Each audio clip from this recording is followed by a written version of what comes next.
Hello friends, आप सभी का आपके यूट्यूब चैनल एग्रियन पर बहुत बहुत स्वागत है। बहुत दिनों से हमारी वीडियो नहीं आ रही थी, तो हार्टिकल्चर की वीडियो अब आप सबको टाइम टू टाइम मिलती रहेंगी।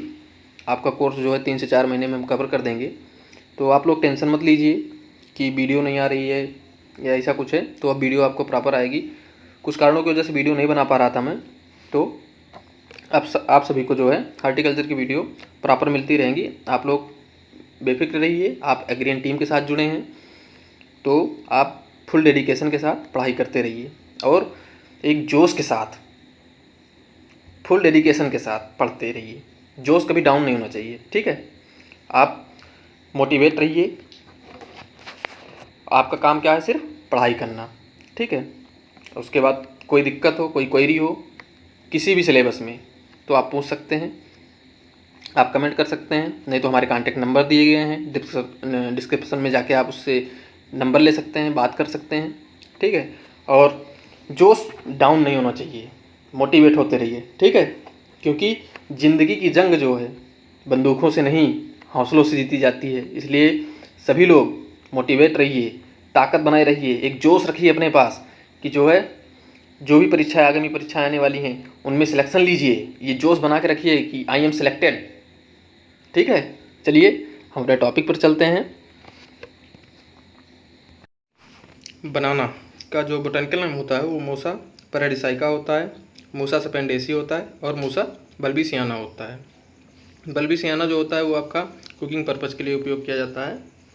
और इसकी फैमिली जो होती है बनाना की, वो होती है मुसेसी फैमिली होती है। और क्रोमोजोम नंबर इसका जो होता है बनाना का, वो होता है 22-33। और ये डिप्लॉयड और टेट्राप्लॉयड क्रॉप है। और इसका ओरिजिन जो होता है वो साउथ ईस्ट एशिया कहा जाता है। कभी कभी ऑप्शन में साउथ ईस्ट एशिया नहीं दिया रहता है, तो अगर मलेशिया ऑप्शन में रहे तो आप सही कर सकते हैं, मलेशिया भी सही ऑप्शन रहता है। इसके बाद बनाना को जो है और किस नाम से जाना जाता है? बनाना को जो है एप्पल ऑफ पैराडाइज के नाम से जाना जाता है, एडम फिग के नाम से जाना जाता है, कल्पतरू के नाम से जाना जाता है और ट्री ऑफ विजडम के नाम से जाना जाता है। इसलिए आप इन नामों को ज़रूर याद कर लीजिएगा, क्योंकि कभी कभी पूछ लिया जाता है कि एप्पल ऑफ पैराडाइज किसे कहते हैं या किसका नाम है, तो आपको पता रहे कि यह बनाना का नाम है। तो काफ़ी बार एग्जाम में पूछा जाता है ये।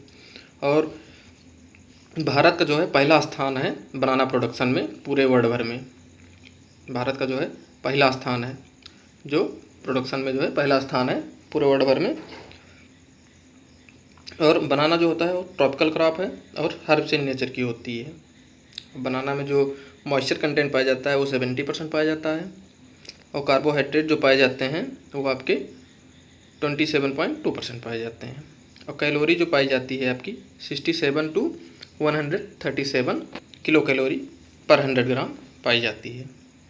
बनाना जो है वो डे न्यूट्रल प्लांट है। जीपीबी मतलब गुआवा, पपाया, बनाना। ये ट्रिक पिछले वीडियो में मैंने बताई थी, तो इस वीडियो में बता रहा हूँ। जीपीबी मतलब गुआवा, पपाया, बनाना, ये तीनों जो हैं वो डे न्यूट्रल प्लांट हैं। इसके बाद हम नेक्स्ट पेज पे चलते हैं अपने। नेक्स्ट पेज पे हमारा है बनाना इन इंडिया फ्रूट्स। हाँ, ये जो है बनाना जो है भारत में जो है एरिया में 3rd रैंक इसका स्थान है। लेकिन पहला स्थान किसका है एरिया में? पहला स्थान आपका है मैंगो का, दूसरा सिट्रस का और तीसरा बनाना का भारत में स्थान है। उसके बाद जो है आपका प्रोडक्शन में जो है बनाना का पहला स्थान है। और एक्सपोर्ट एरिया में आपका यूएसए है पहला स्थान पे। उसके बाद आपका जो है ईरान है, फिर सऊदी अरेबिया है। अब इन इंडिया मतलब भारत में एरिया में सबसे ज़्यादा कहाँ पाया जाता है? तो सबसे ज़्यादा एरिया में जो है कर्नाटक है, उसके बाद जो है तमिलनाडु है। और प्रोडक्शन सबसे ज़्यादा कहाँ होता है? किस राज्य में होता है? गुजरात में होता है, फिर उसके बाद आंध्र प्रदेश में होता है। प्रोडक्टिविटी जो होती है मध्य प्रदेश में होती है, उसके बाद जो होती है गुजरात में होती है। प्रोडक्टिविटी क्या है कि 1 हेक्टेयर में कितना उपज होती है? तो सबसे ज़्यादा 1 हेक्टेयर में कहाँ सबसे ज़्यादा उपज होती है? मध्य प्रदेश में होती है। तो ये बात आप याद रखिएगा कि एरिया में सबसे ज़्यादा कौन है? कर्नाटका है, प्रोडक्शन में गुजरात है और प्रोडक्टिविटी में आपका मध्य प्रदेश है। तो बनाना का जो है सॉइल एंड क्लाइमेट पढ़ेंगे। तो मेन सी लेवल से जो है ये जो है अप टू 1500 mm तक ग्रो किया जाता है। और इसका टेम्परेचर जो है वो आपका 10 से 40 डिग्री सेल्सियस तक आसानी से ग्रो हो जाता है। लेकिन अगर एवरेज माना जाए तो 23 डिग्री सेल्सियस पर ग्रो होता है। अगर बेस्ट पूछा जाए कि बेस्ट ग्रोथ के लिए कितना टेम्परेचर होना चाहिए तो आप कह सकते हैं 25 से 30 डिग्री सेल्सियस होना चाहिए। और रेनफॉल की कितनी आवश्यकता होती है? 1800 से 2500 mm रेनफॉल की आवश्यकता होती है। और पीएच रेंज इसकी क्या है बनाना ग्रोथ करने के लिए?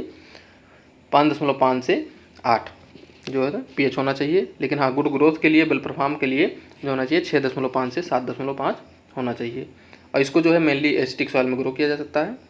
और जो है एलुवियल और वोल्केनिक सॉइल जो होती हैं बेस्ट होती हैं बनाना प्रोडक्शन के लिए। और ब्लैक कॉटन सॉइल में जो है आसानी से ग्रो नहीं होता है, सुटेबल नहीं होती हैं, क्योंकि इसमें पुअर ड्रेनेज पाया जाता है, क्योंकि जल निकासी की सुविधा नहीं होती है, नहीं निकलता आसानी से। तो इसलिए जो है ब्लैक कॉटन सॉइल अच्छी नहीं होती है बनाना प्रोडक्शन के लिए। और स्पेसिंग जो है आपका ट्रेडिशनल स्पेसिंग है जो पहले से चली आ रही है स्पेसिंग, वो जो है 1.5 × 1.5 मीटर स्क्वायर है। ठीक है, चलिए हम अपने नेक्स्ट पेज पे चलते हैं।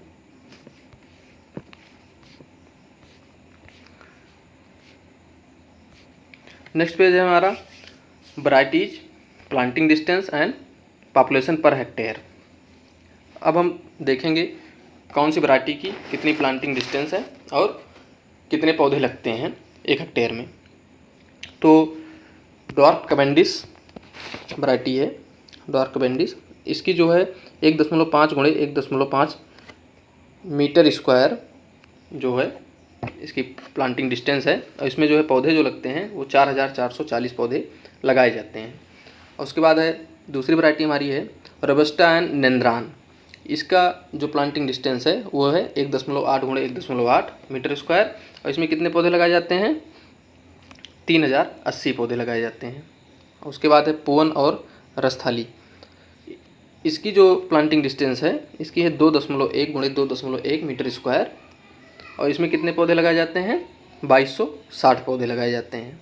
उसके बाद है 2 सकर्स पर हिल, जो है इनकी जो प्लांटिंग डिस्टेंस है वो 1.8 × 3.6 मीटर स्क्वायर होती है। इनमें जो पॉपुलेशन पर हेक्टेयर आती है वो आती है 3200 पौधे।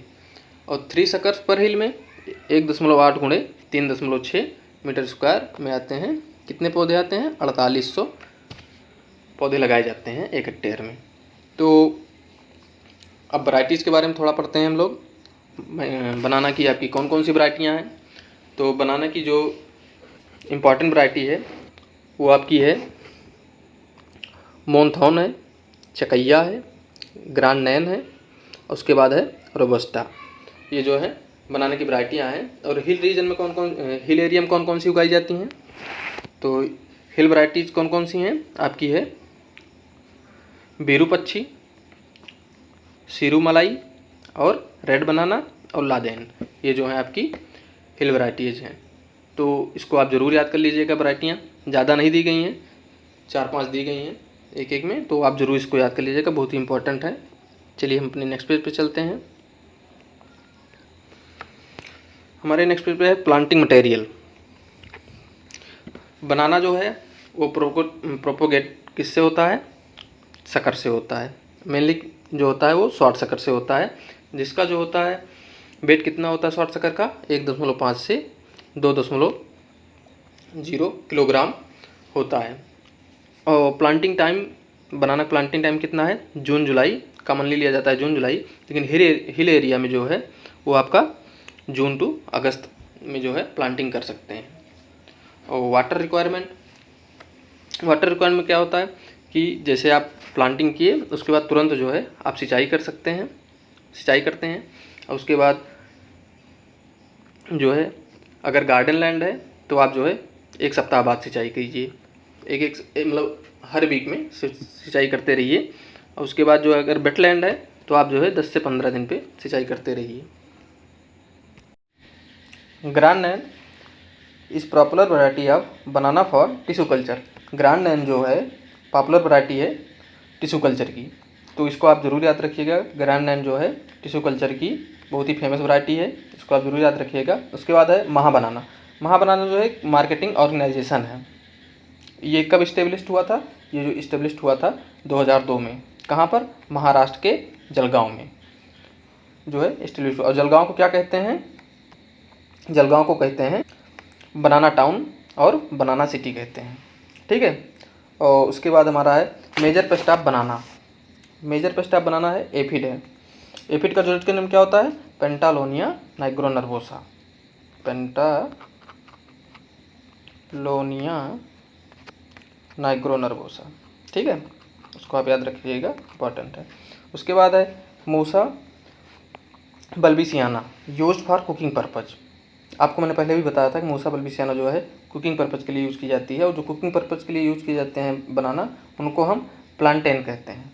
प्लांटेन कहते हैं। और हाँ, इस जो प्लांटेन होते हैं, मतलब जो कुकिंग पर्पज़ के लिए वैरायटी यूज़ की जाती है, उनमें जो है स्टार्च जो है बहुत अधिक पाया जाता है और शुगर कंटेंट जो होता है थोड़ा कम पाया जाता है, ठीक है। उसके बाद आपका है इन्फ्लोरेसेंस। इन्फ्लोरेसेंस जो है स्पेडिक्स होता है, बनाना का इन्फ्लोरेसेंस स्पेडिक्स होता है। इसके बाद आपका आता है कि एरोमा कौन सा पाया जाता है बनाना में? एरोमा कौन सा पाया जाता है? तो बनाना में जो होता है ग्रीन टाइप का जो होता है, जो ग्रीन टाइप का होता है उसमें जो होता है हेक्सेनॉल पाया जाता है, हेक्सेनॉल। और जो आपका रिप होता है, जो आपका राइप होता है, उसमें जो पाया जाता है वो आपका यूजेनॉल पाया जाता है, यूजेनॉल पाया जाता है। और आपका जो ओवर राइप होता है, ओवर राइप बनाना होता है, ओवर राइप में जो होता है आपका पाया जाता है आइसोपेंटेनॉल, ठीक है, ये पाए जाते हैं। कुछ की पॉइंट हैं, इसको आप नोट कर लीजिएगा, याद रखिएगा, काफ़ी बार पूछे जाते हैं। तो बनाना में जो है प्रोटोगानी दशा पाई जाती है।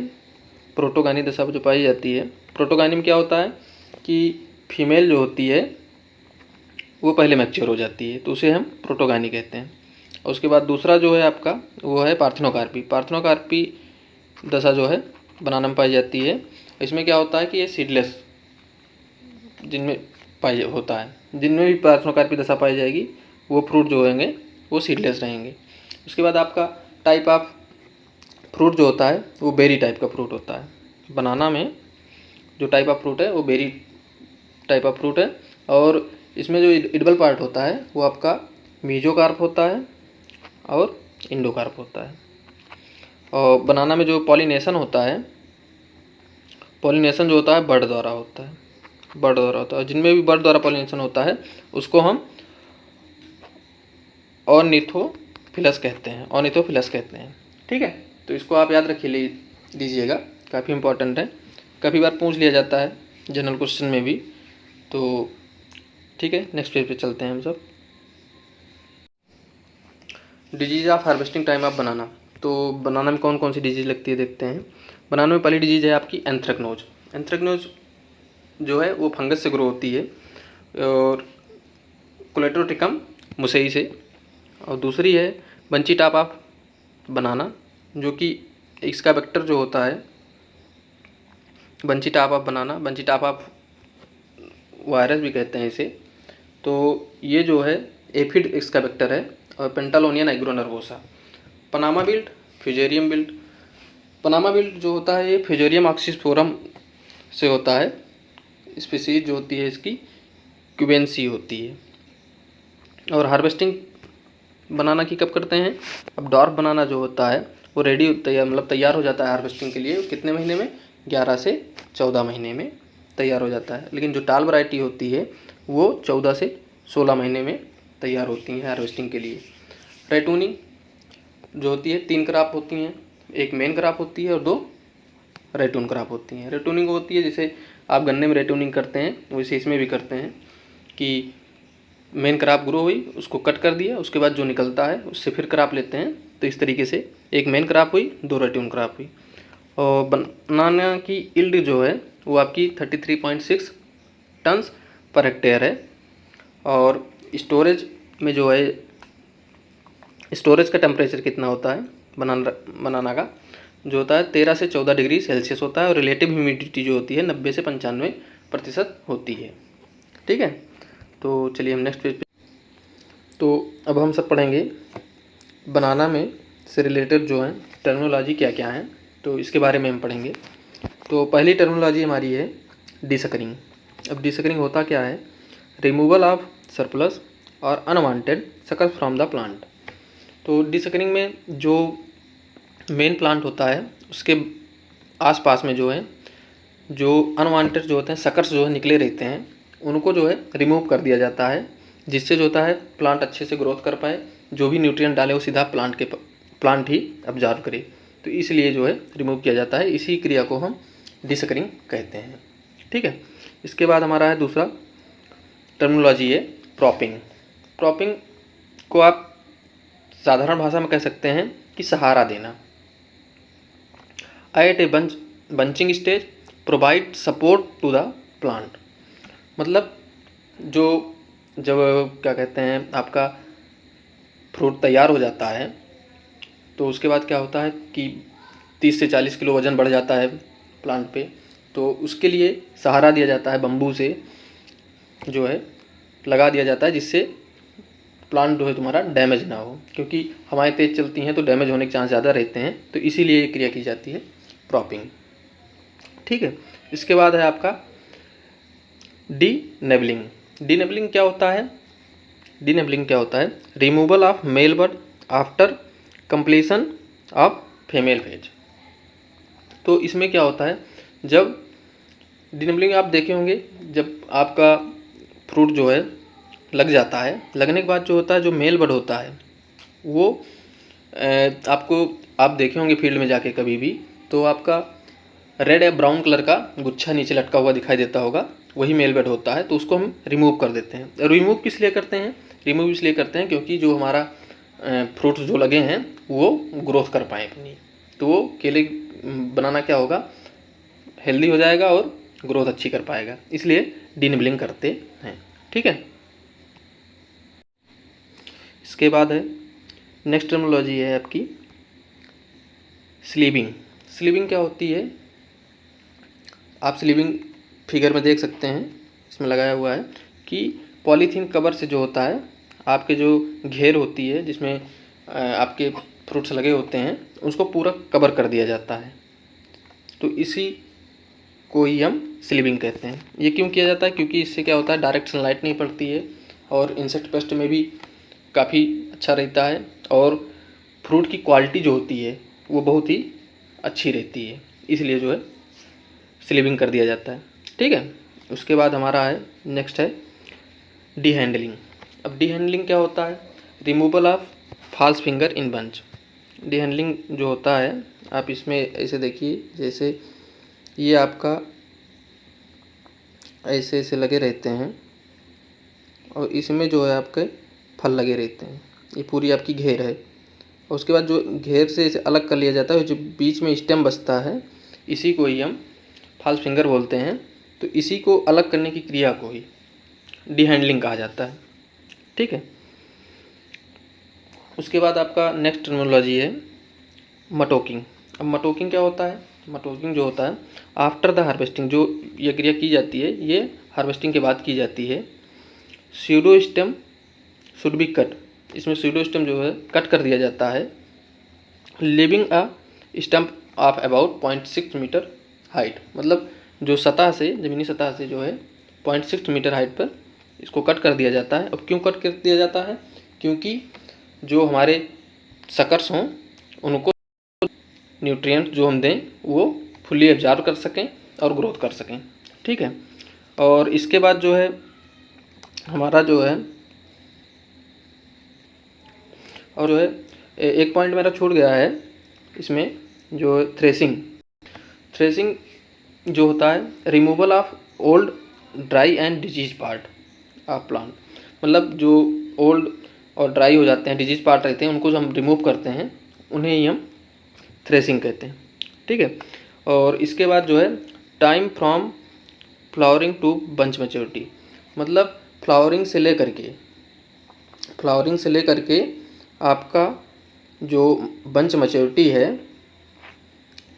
के बीच में जितना टाइम लगता है वो कितना टाइम लगता है आपका 90 टू 120 डेज, यानी 3 से 4 महीने आप बोल सकते हैं कि लगता है। काफ़ी बार पूछ लिया जाता है RRB SO में, तो आपका FO हुआ, तो आप इसको याद रखिएगा कि फ्लावरिंग से बंच मैच्योरिटी तक कितना टाइम लगता है 90 टू 120 डेज। ठीक है, ठीक है, चलते हैं हम अपने नेक्स्ट पेज पे। एट लास्ट एग्रीन टीम की तरफ से आप सभी का बहुत बहुत धन्यवाद। आप सबका प्यार बनाए रखने के लिए, एग्रीन टीम से जुड़े रहने के लिए बहुत बहुत धन्यवाद। और इस वीडियो को ज़्यादा से ज़्यादा शेयर करें, सब्सक्राइब करें, अपने मित्रों में, अपने जितने भी एग्रीकल्चर ग्रुप्स हैं उनमें उन सभी में शेयर करें। और हाँ, एक बात और, अगर वीडियो में किसी को किसी प्रकार की कमी नज़र आती है तो वह कमेंट बॉक्स में कमेंट कर सकता है, और जिससे हमारी एग्रीन टीम जो है उस पर वर्क कर सके, जिससे आप वीडियो देखें तो आप लाइक करके ज़रूर जाएं। और ठीक है, हम मिलते हैं नेक्स्ट वीडियो में। तब तक के लिए जय हिंद, जय भोलेनाथ।